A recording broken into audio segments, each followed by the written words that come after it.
안녕하세요. 저는 회사 생활을 열심히 하며 혼자만의 삶을 즐기며 살아가는 30대 돌싱녀입니다. 저는 남편의 이중적인 면모와 함께 남편의 외도 사실을 알게 되어 이혼까지 하게 되었는데요. 남편이 바람 피운 것도 화가 나지만 상간녀의 나이가 20대 초반이라는 사실을 알았을 때 정말 기가 막히더라고요. 거기에다 남편이 상간녀를 처음 만난 장소가 어디인 줄 아세요? 바로 저를 처음 만나게 되었던 남편이 운영하던 공방이었습니다. 어떻게 사람이 그럴 수가 있는 것인지 처음 알았던 그날을 생각하면 아직도 치가 떨리는데요. 그렇게 제 치를 떨게 만들었던 남편도 처음부터는 그런 놈은 아니었어요. 처음 남편을 그 공방에서 처음 만났을 때는 참 좋은 사람이었어요. 다정하고 세심한 사람이었습니다. 이런 남편을 처음 만난 건 남편이 운영하던 공방이었습니다. 전 저만의 반지를 만들고 싶어 당시 남편이 운영하던 공방으로 가게 되었고 그곳에서 남편을 처음 만나게 되었어요. 대부분 커플이 찾아오는 그곳에서 전 혼자였죠. 남편은 그런 저를 유독 신경 써주며 다정하게 대해주더라고요. 혼자 오셨어요? 네, 좀 특별한 반지가 가지고 싶어서요. 알아보니까 이런 것도 있길래 와봤는데 역시나 커플분들이 많네요. 혼자 오시는 분도 계세요. 여기 앉으시면 되시고요. 제가 민망하지 않도록 옆에서 계속 있어드릴 테니 마음에 드시는 반지 만들어 가세요. 네, 감사합니다. 어려운 거 있으면 말씀하시고요.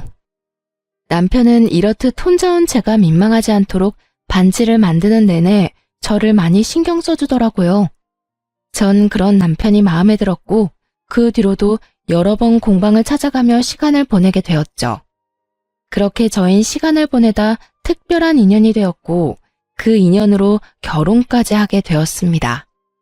연애하는 동안 저흰 이래도 되나 싶을 정도로 장단이 잘 맞는 커플이었고 그렇게 2년 시간 가는 줄도 모르고 연애를 하다 결혼까지 하게 되었어요. 결혼 생활은 제 상상보다 더욱 좋더라고요. 사연에서 많이 등장하는 막장 시댁과는 달리 저희 시댁 어른들은 저희끼리만 잘 살면 된다는 아주 쿨하신 분들이셨습니다. 어머님, 잘 지내시죠? 이번 주말에 찾아뵈려고 하는데 시간 괜찮으세요? 주말에? 우리 그때 여행 가는데 어쩌지? 그냥 명절 때나 보자꾸나.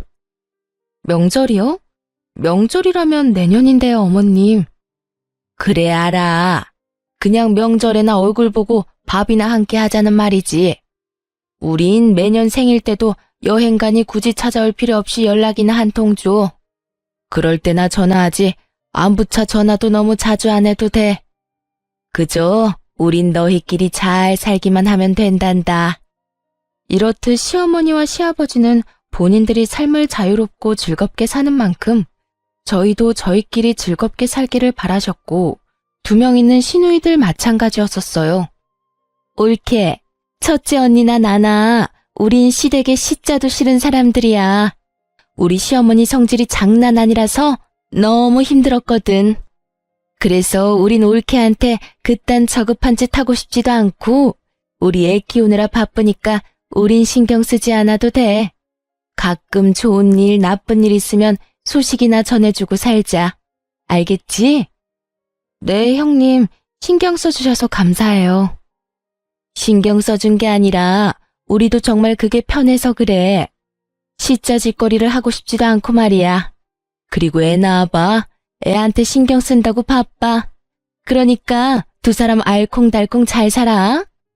이렇게 저희 둘만 별 문제 없이 잘 살면 되는 환경이 되었고 저희는 저희대로 신혼을 즐기며 잘 살고 있었습니다. 그 당시 저는 그저 평범한 회사원이었는데 엄마 사업이 어려워지며 다니던 회사를 그만두고 엄마 일을 도와야 하나 고민에 빠져 있었어요. 여보, 요즘 엄마 사업이 조금 힘드나 봐. 믿을 만한 사람도 없고. 그래서 말인데 나 회사 그만두고 엄마 일 돕는 건 어때? 그러니까 멀쩡한 회사 그만두고 장모님 회사로 들어간단 이 말이야? 그러다 장모님 회사 망하면 어쩌려고. 요즘 같은 시기에 다시 취업하는 게 얼마나 힘든데. 그렇긴 한데 그래도 엄마가 평생을 일군 회사인데 이대로 포기하기엔 나도 마음이 편치 않아서 돕고 싶어서 그래.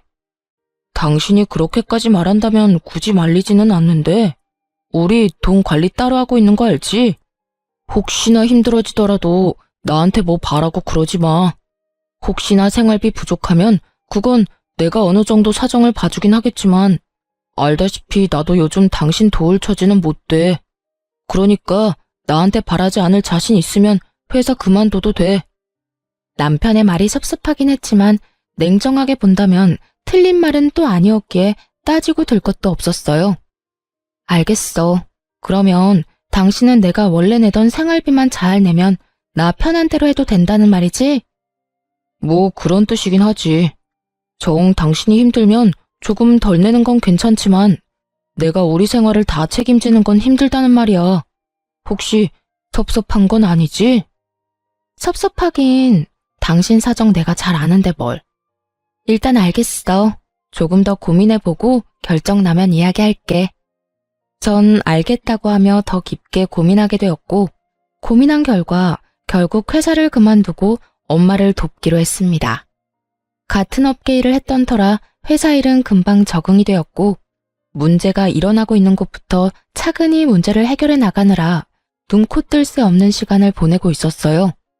그래서 집안과 남편에게 이전처럼 신경을 쓰지 못하고 있었고 제 사정 때문에 남편을 혼자 두는 것 같아 남편에게 미안한 마음을 드러내자 남편은 오히려 괜찮다고 하더라고요. 여보, 내가 요즘 바빠서 당신한테 너무 신경 못 썼지?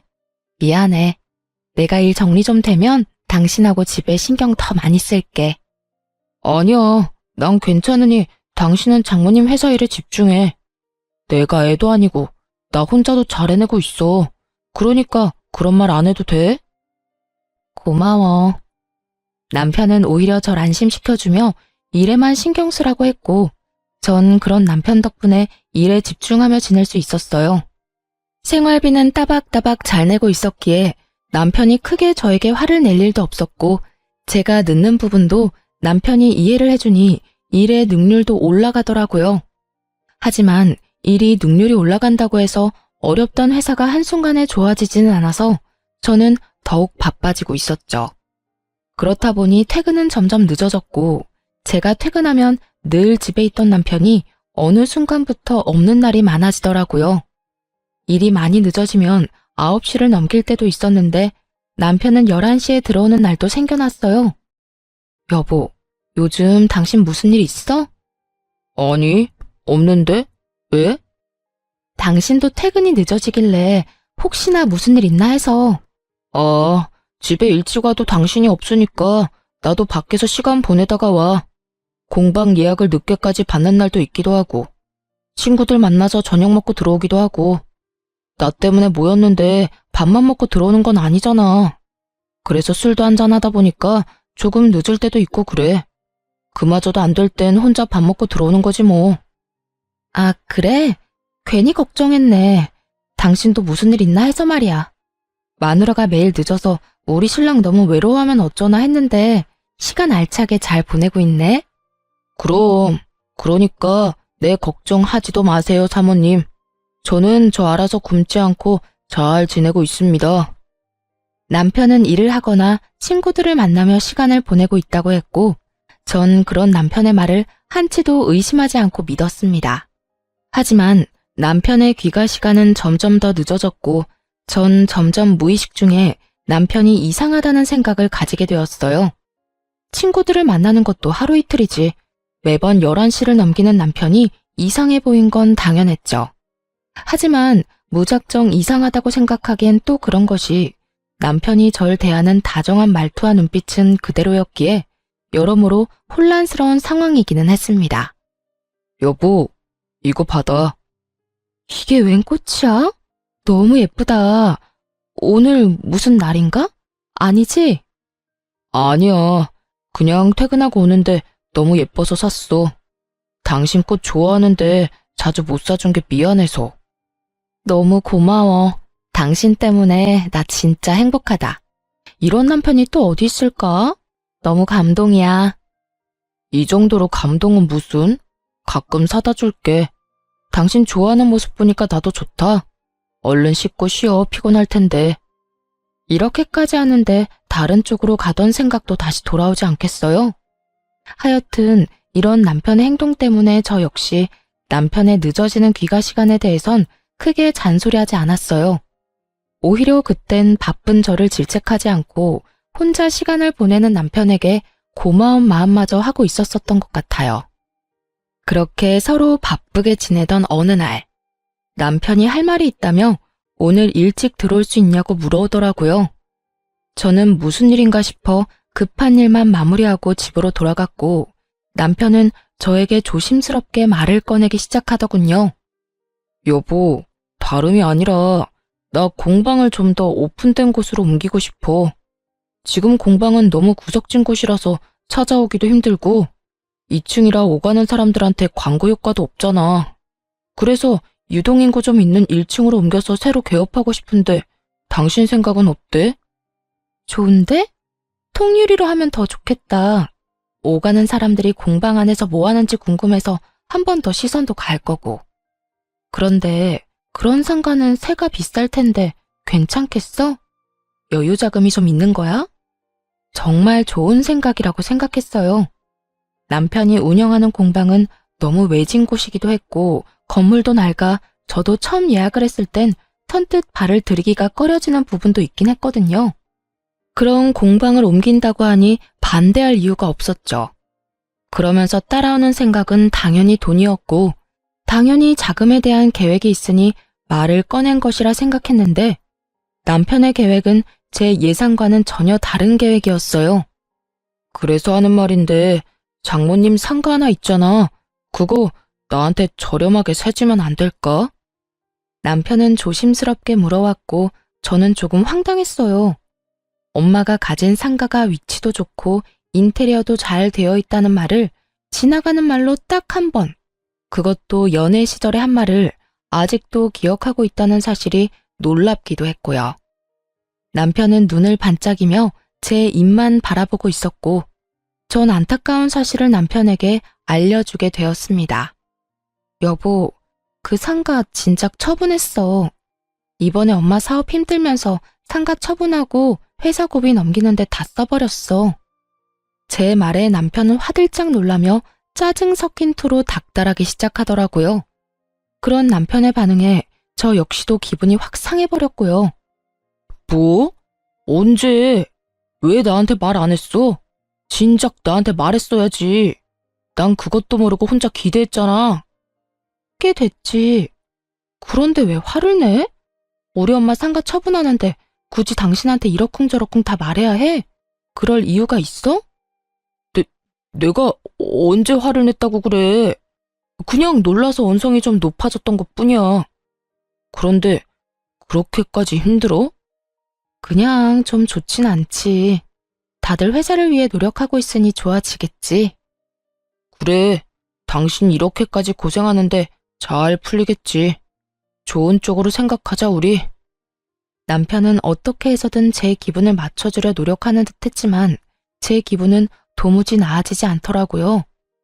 남편이 엄마의 상가를 욕심냈다는 것도 찝찝했지만 신경질적으로 저를 대하던 남편의 언행이 머릿속에서 사라지지 않았어요. 어쩌면 내가 모르는 남편의 모습이 있을 수도 있겠다는 생각을 하게 되었고 그 생각은 쉽사리 지워지지가 않았어요. 그 후 남편은 제 생각대로 점점 이상한 모습을 보이기 시작하더군요. 다른 건 몰라도 다정함 하나는 최고인 남편이었는데 언제부터인가 툴툴거리는 말투와 무신경한 태도로 저를 대하더라고요. 이때껏 이해해주던 제 귀가 시간에 대해서도 딴지를 걸기 시작했고요. 당신 해도 해도 너무하는 거 아니야?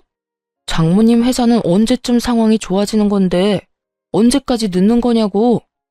갑자기 왜 예민하게 구는 거야? 이때까진 내가 미안하다고 해도 괜찮다고 신경 쓰지 말라며. 괜찮은 것도 하루 이틀이지. 이건 너무하잖아.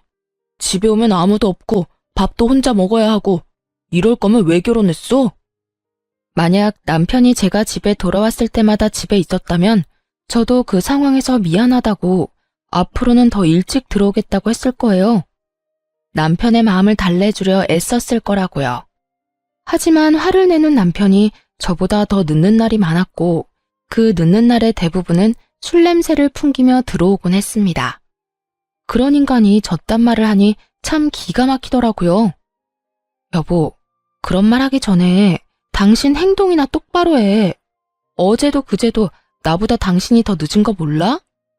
나도 일하느라 늦었다 치지만 당신은 술 퍼마시느라 늦은 거잖아. 그런 당신이 나한테 늦는 걸로 뭐라고 할 자격이 있다고 생각해? 자격? 이게 다 누구 때문인데 자격을 입에 올리는 거야? 애초에 당신이 회사 생활만 계속했어도 나도 집에 일찍 들어왔을 거라고. 아니, 장모님이 회사 운영만 똑바로 했어도 이런 일은 없었을 거야. 다 당신 잘못이고 당신 엄마 잘못인데 왜 나한테 자격을 따지고 들어? 당신 지금 선 넘는 거 알지? 주워 담지도 못할 말 그만하고 피곤하면 그만 자. 괜히 나한테 화풀이하지 말고. 더 하고 싶은 말은 많았지만 더 말해봤자 뭐 하나 싶었어요. 어차피 대화를 해봐도 통할 것 같지도 않았고요. 그래서 딱 잘라 더는 대화하고 싶지 않다는 뉘앙스의 말을 했고 또 무어라 가시가 돋친 말을 하려는 남편을 뒤로 한 채 방으로 들어와 버렸습니다. 남편은 서재에서 자는 것인지 안방에 들어오지 않았고 그렇게 각방살이가 시작된 것이었죠. 그 후 마음이 상할 대로 상해버린 남편은 제 말에 대답도 하지 않기 시작했고 아무리 서로 감정이 상해 있는 상태라고 한들 그건 아니라는 생각에 남편을 잡아 세웠어요. 여보, 내 말 안 들려? 왜 대답을 안 해? 내가 아까부터 불렀잖아. 대답 안 하면 말하기 싫은가 보다 하면 되지. 시끄럽게 왜 자꾸 불러? 남편은 인상을 잔뜩 찌푸린 채 저에게 화를 냈고 그런 남편의 언행에 너무 황당해 말문이 막혀버리더라고요. 제가 말문이 막혀 아무 말도 하지 못하는 사이 남편은 저에게 이렇게 말해버리고선 서재로 들어가 버리더군요. 나 피곤하니까 중요한 말 아니면 내일 해. 아니, 꼭 해야 할 말 아니면 아예 안 해도 좋고. 저는 마음이 상해버렸고 그 뒤론 중요한 말이 아니면 말을 걸지 않게 되었어요. 그런데 여러분, 제가 진짜 서글펐던 게 뭐였는지 아세요? 제가 말을 걸어야만 우리가 대화라는 걸 한다는 사실을 깨달았다는 것이었어요. 그 사실이 저를 매우 서글프게 만들더라고요.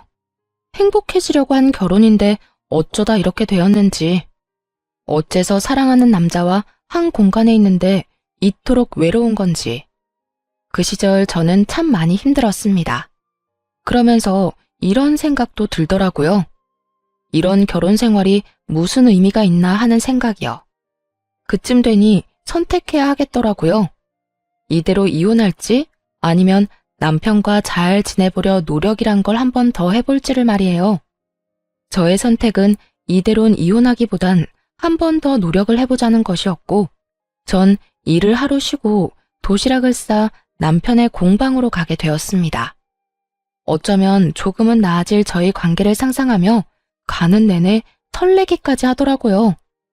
그렇게 약간의 설렘과 함께 남편의 공방에 도착한 저는 당황할 수밖에 없었어요. 공방엔 아무것도 없더라고요.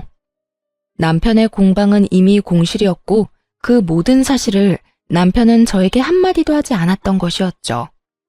전 남편에게 전화를 걸어 물었고 돌아오는 남편의 답변에 저의 마지막 노력도 허공에 날려보내버리게 되었습니다. 여보, 나 지금 당신 공방 앞인데 공방 옮겼어? 그런데 바쁘신 분이 공방까지 웬일이래? 그냥 요즘 우리 사이도 서먹하고 해서 도시락 싸서 왔지. 언제 옮긴 거야? 왜 나한테 아무 말도 안 했어? 말했으면 와서 도왔을 텐데. 당신이 안 물었잖아. 묻지도 않는데 왜 내가 다 말해야 해? 당신도 당신 엄마 상가 팔아서 다 망해가는 회사에 투자한 거 나한테 말 안 했잖아. 그 이야기가 여기서 왜 나와? 엄마 상가 처분한 거랑 당신 공방 옮긴 거랑 무슨 상관이 있어? 경우가 다르고 상황이 다르잖아.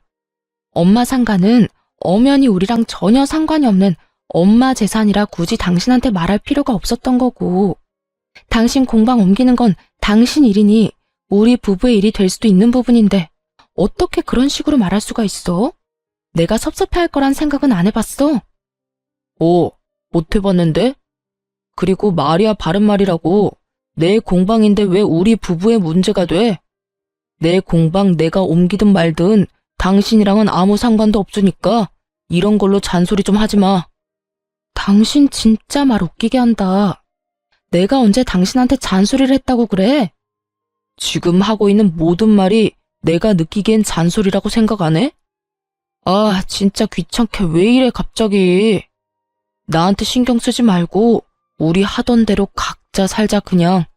지금처럼 각자 알아서 살자고. 이렇게 사는 게 부부야?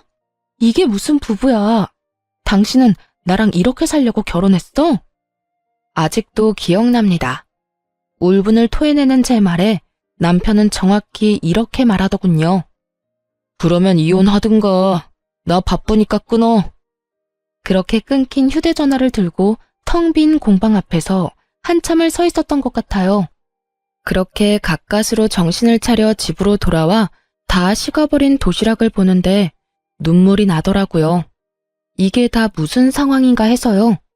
분명 한날 한시에 함께 죽고 싶다는 말까지 나누며 누구보다 깊고 아름답게 사랑했던 것이 엊그제 같은데 이젠 한 집에 살면서 남보다 못한 사이가 돼 있더라고요. 차갑게 식어버린 도시락처럼 제 마음 역시 돌이킬 수 없을 만큼 식어갔고 더는 노력할 마음도 사라지고 없었습니다. 그렇게 전 이혼을 생각하는 날들이 점점 많아지고 있었고 이혼으로 거의 마음을 굳힌 상태였죠. 하지만 회사의 운명을 좌지우지할 수 있는 중요한 계약을 진행하게 되면서 잠시 이혼에 대한 생각을 접어두고 일에 집중하며 지내게 되었어요. 남편은 그런 제 상황은 안중에도 없고 점점 더 늦어진다 싶더니 어느 날은 외박까지 하더라고요. 아무리 저도 이혼을 생각하고 있다고 한들 외박은 정말 상대방에 대한 예의가 아니라고 생각하거든요. 당신 진짜 이럴 거야? 외박은 정말 아니잖아. 최소한 잠은 집에서 자야 할 거 아니야. 이제 날 사랑하진 않더라도 부부간의 예의는 지켜야지. 공방에서 늦게까지 작업하다가 깜짝 잠들었어. 일하다 보면 그럴 수도 있는 거지. 뭐 그런 걸로 사람을 못 살게 굴어. 그리고 왜 갑자기 관심 있는 척해? 당신 나한테 관심도 없잖아. 미안하다는 말까진 바라지도 않았지만 적어도 미안한 척 정도는 할 줄 알았는데 남편은 그마저도 하지 않더라고요. 남편 놈의 그 성의 없는 변명을 들으며 전 남편의 외도를 직감하게 되었고 그렇게 남편에게 사람을 붙여 뒷조사를 시작했습니다. 조사 결과 남편은 저의 예상대로 외도를 저지르고 있던 것이 맞더라고요.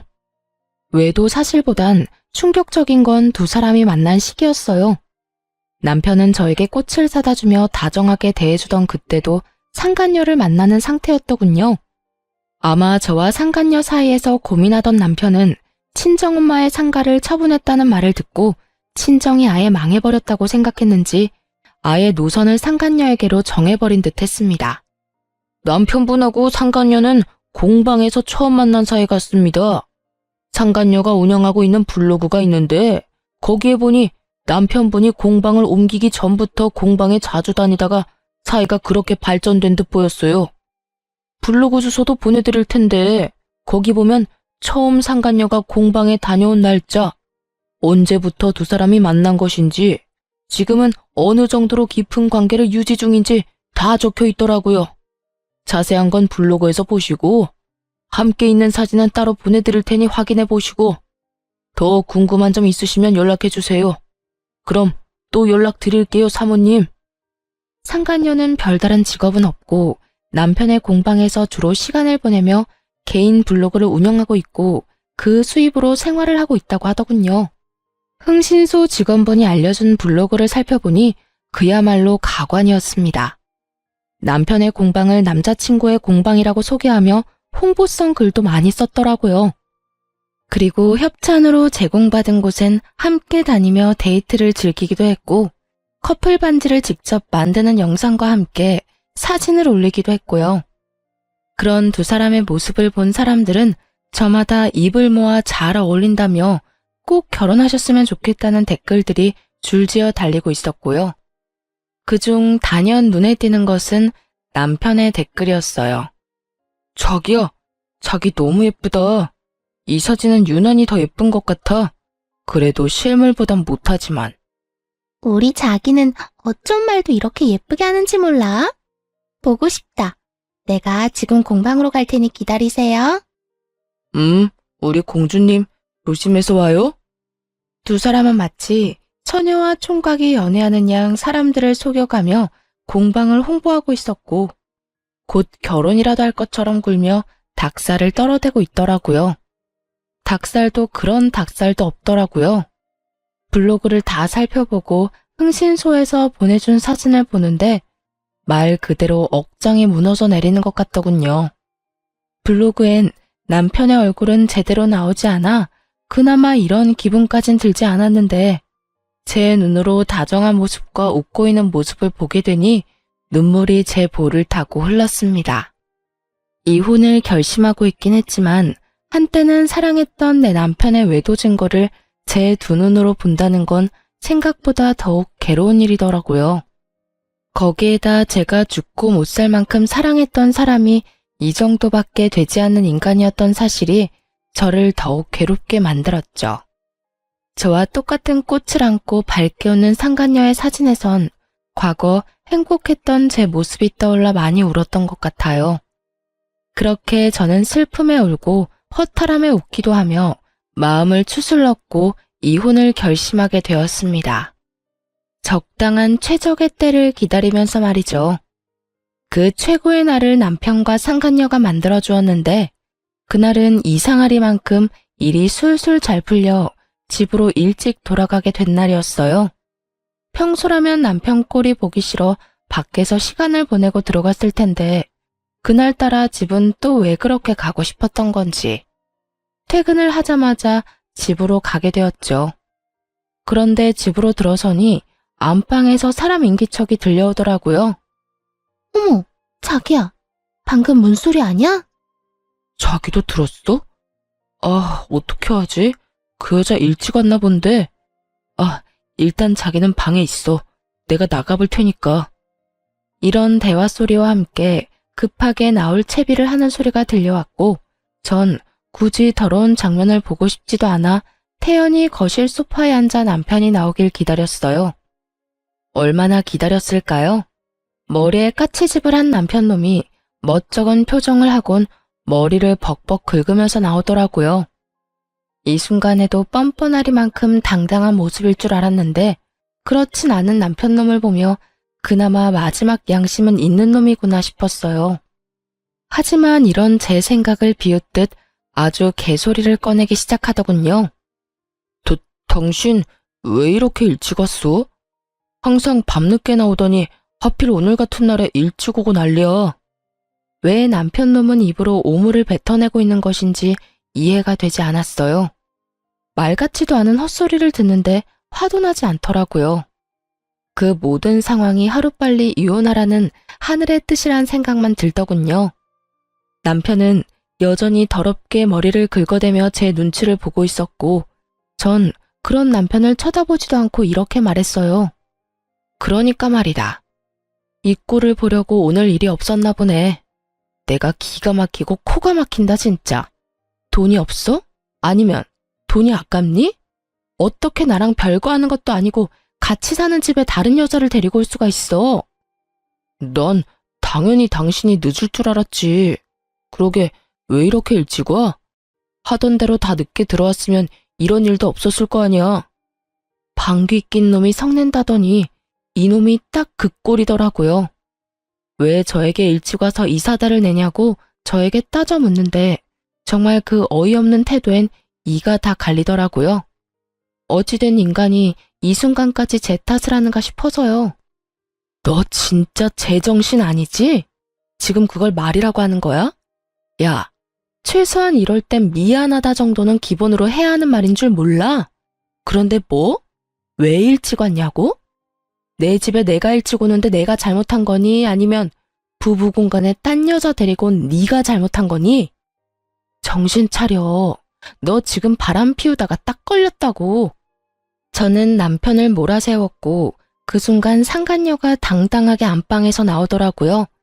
사진으로 봤을 때도 어려 보였는데 실물은 더 어려 보여 더욱 경악스럽기까지 했습니다.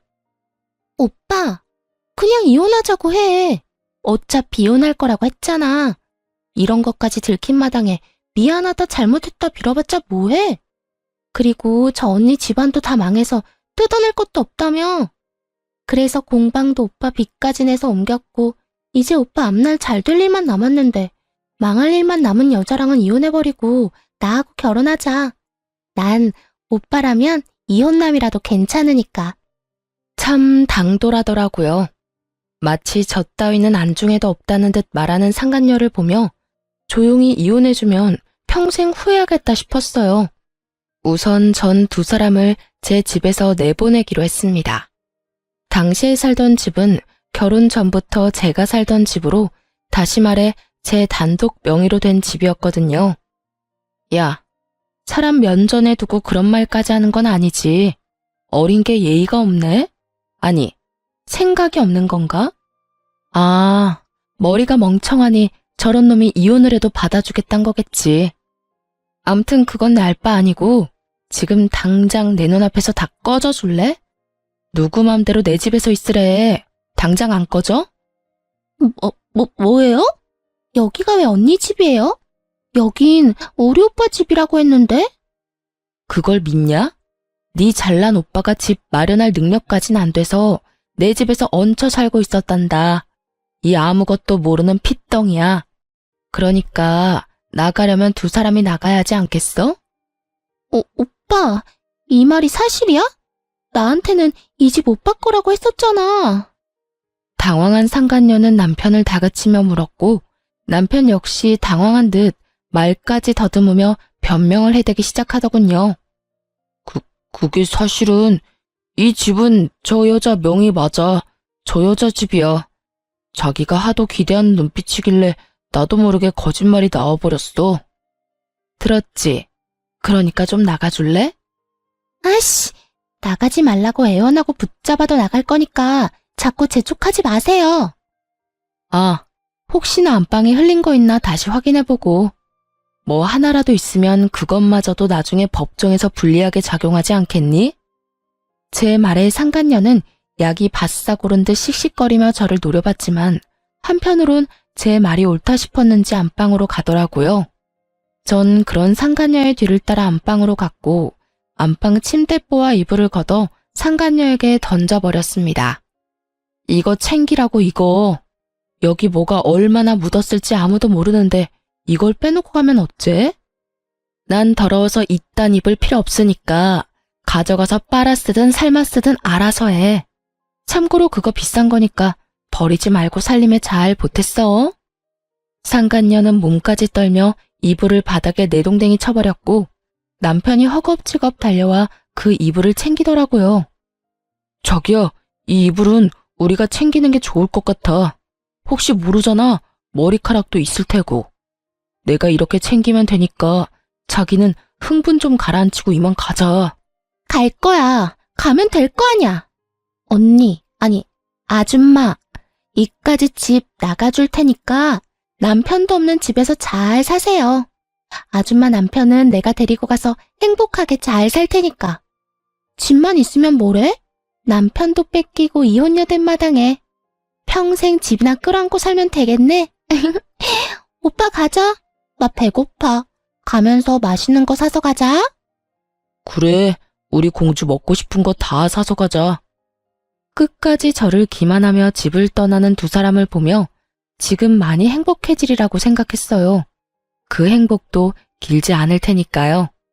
다음 날 전 변호사를 만나 이혼 소장을 작성하고 그 소장을 가지고 남편 놈의 공방으로 찾아갔어요.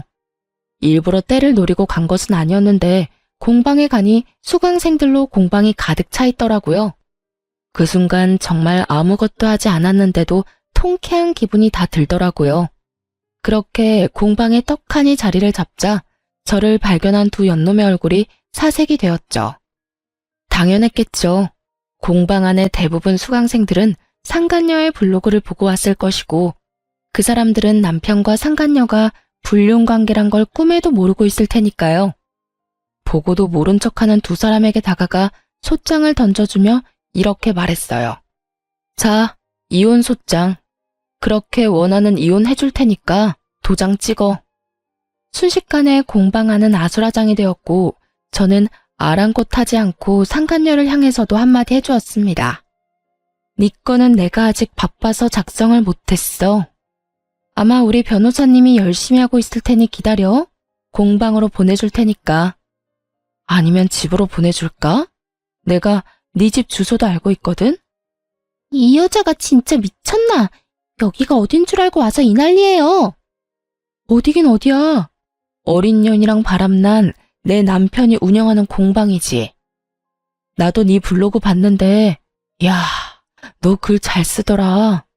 모르는 사람이 보면 너희 불륜이 아니라 처녀와 총각이 연애하는 줄 알겠더라니까.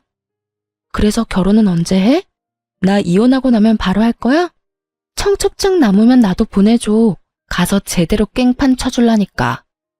아줌마, 진짜 이렇게까지 해야겠어요? 어차피 이혼할 마당에 이렇게까지 앞길에 똥칠해야 하냐고. 이러다 우리 오빠나 나나 불륜 딱지 붙으면 아줌마가 책임질 거예요? 우리 망하면 아줌마가 책임질 거냐고요. 어린 나이만큼 뇌까지 든 것이 없는 것인지 상간녀는 감히 제게 책임이란 단어를 쓰더라고요. 야, 너 정말 멍청하구나. 어차피 이혼할 거니까 이렇게까지 하는 거야. 내가 데리고 살 거면 내가 이렇게까지 똥칠을 하겠어? 이게 다 너희 망하라고 이러는 거니까 내가 이딴 짓까지 한 보람 있게 제발 잘 살지 말고 망해줘. 이렇게 부탁할게. 야, 내가 너 가만히 안 둘 거야?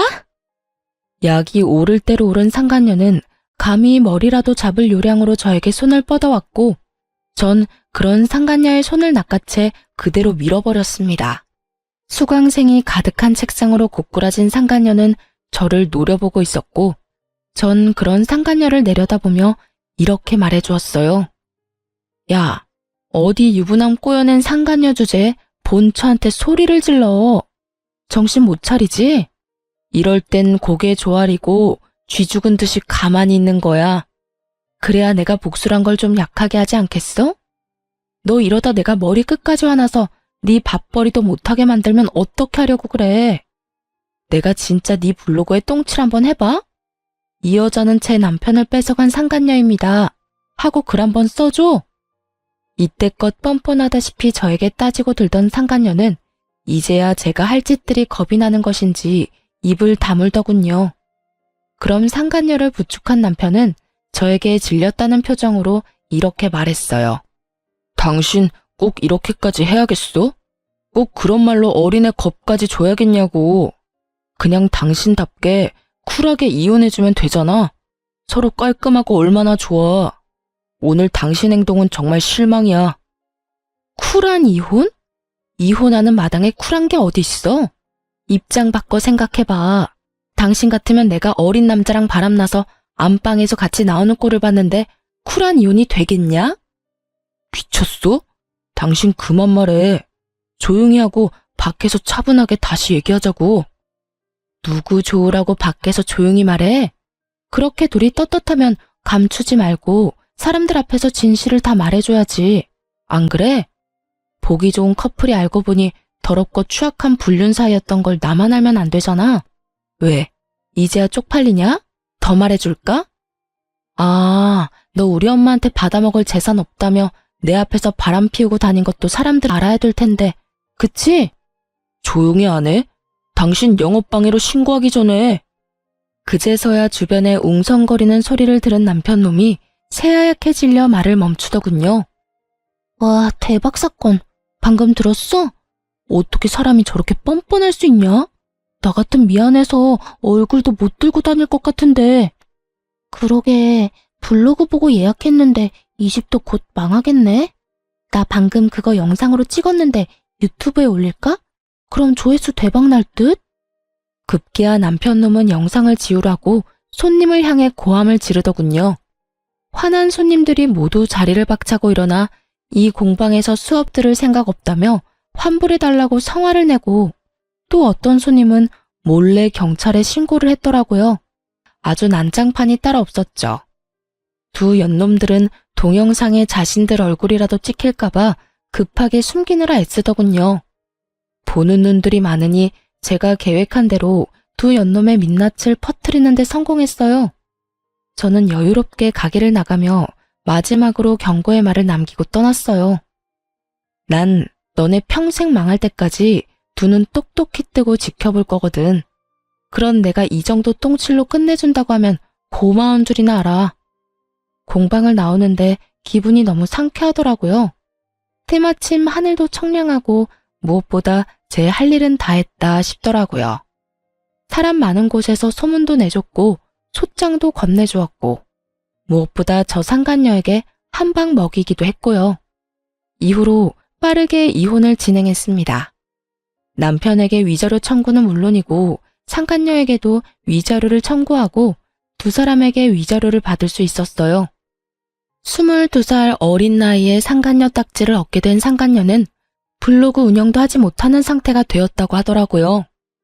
그날 공방에 온 수강생들은 너도 나도 할 것 없이 남편과 상간녀는 죽고 못 사는 커플이 아니라 손가락질 당해도 싼 불륜이라는 사실을 퍼뜨려 주었고 그 덕에 협찬이 다 끊기는 건 물론 악플을 감당하지 못해 블로그를 없애버렸다고 하더라고요. 전 남편의 처지도 별반 다르지 않았어요.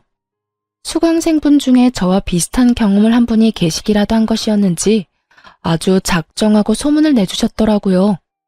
단골 수강생분들 뿐만 아니라 주변 상가에도 소문을 쫙 내버려 얼굴조차 들고 다닐 수 없었던 전 남편은 이혼 후 권리금 회수도 못하고 급하게 폐업 신고를 했더군요.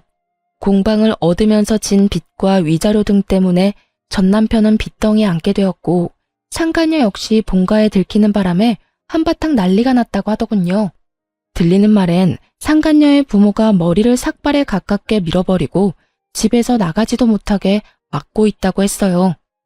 그렇게 1년 후 전 남편이 거짓골을 하고 찾아왔더라고요. 무슨 일이야? 당신 맞아? 왜 이렇게 변했어? 머리부터 발끝까지 돈이 다 얼마야? 남편은 화들짝 놀라며 저를 위아래로 훑더군요. 그도 그럴 것이 제 처지가 이혼할 때와는 달라도 너무 달라져 있었거든요. 저는 회사 운영을 좌지우지할 일을 성공리에 마무리하게 되었고 그야말로 그 일이 대박이 나면서 회사가 다시 자리 잡은 것도 모자라 회사 설립 이래 최대 순이익을 달성하고 있을 때였어요. 게다가 전 남편이 찾아온 시기가 한참 거래처 미팅을 많이 다닐 때라 한껏 차려입고 다닐 때였죠. 그런 제 모습을 본 남편이 놀라는 것은 당연했고 저 역시 그런 남편에게 말해주었어요. 엄마 회사 안 망했어. 오히려 더 잘 풀려서 요샌 좀 살만해. 그런데 갑자기 웬일이야? 나 잘 사나 못 사나 감시하려고 온 건 아닐 거고. 할 말 있으면 빨리 하고 가줄래? 나 피곤하거든. 뭘 그렇게 보고만 있어. 내 말 안 들려? 전 남편은 멍하니 넋이 빠진 채로 저를 보다가 제가 재촉하는 소리에 정신을 차리고 저에게 애원하기 시작하더군요. 여보, 내가 정말 잘못했어. 내가 잠시 미쳤었나 봐. 내가 제정신이 아니었어. 뭐래? 그럼 네가 저지른 일이 다 없어지기라도 한다니? 사람 봐가면서 애원해야지 내가 만만하냐? 나 진짜 반성 많이 했으니까 나 좀 다시 받아주라. 나 그 어린 계집이랑은 진짜 끝났고 그동안 여러 가지 생각하면서 반성도 많이 했어. 날 진정으로 사랑해주고 아껴준 사람은 당신뿐이었단 사실도 깨달았고 말이야.